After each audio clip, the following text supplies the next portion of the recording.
Sir చెప్తారు words are the index of the knowledge, eyes are the index of the soul అని చెప్పి. పత్రి గారు ఇప్పుడు షేక్ హ్యాండ్ ఇచ్చి ఇట్లా కళ్ళల్లో కళ్ళు పెట్టి చూస్తారు. కళ్ళు పెట్టి చూడంగానే మన ఆత్మస్థితి ఏంటి అన్నది పత్రి గారికి తెలిసిపోతుంది. దాన్ని బట్టే పత్రిజీ ఆన్సర్లు చెప్పడం అన్నది జరుగుతుంది. తర్వాత కాల మాన పరిస్థితిని బట్టి ఈ ఆన్సర్లు అన్నవి ఉంటాయి.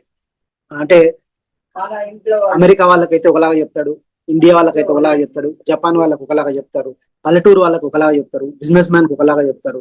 ఒక సీనియర్ పెట్రోల్ మాస్టర్ విషయంలో చూసా, ఒక సీనియర్ పెట్రోల్ మాస్టర్ కి ఏదో హార్ట్ స్ట్రోక్ ఏదో వచ్చింది, ఆపరేషన్ చేయించుకోవాలా లేదా అన్న మొండి సంశయంలో ఉన్నాడు.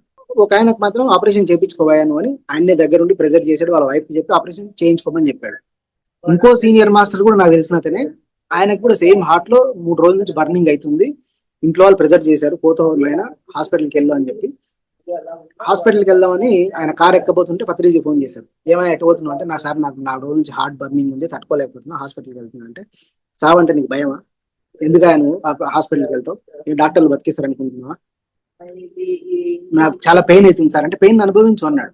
అంటే అనుభవించే స్థాయి ఉన్నాయనకి నువ్వు పెయిన్ అనుభవించు, దీన్ని దాటు అని చెప్పాడు. అనుభవించే స్థాయి లేనైనకి నువ్వు వెళ్ళి ఆపరేషన్ చేయించుకో అని చెప్పారు.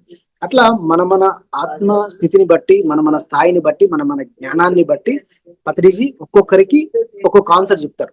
ప్రాబ్లం ఒకటే, ఇద్దరికి హార్ట్ ప్రాబ్లమ్, ఆయనకేమో చేయించుకోమన్నాడు, ఈయనకేమో చేయించుకోవద్దన్నాడు.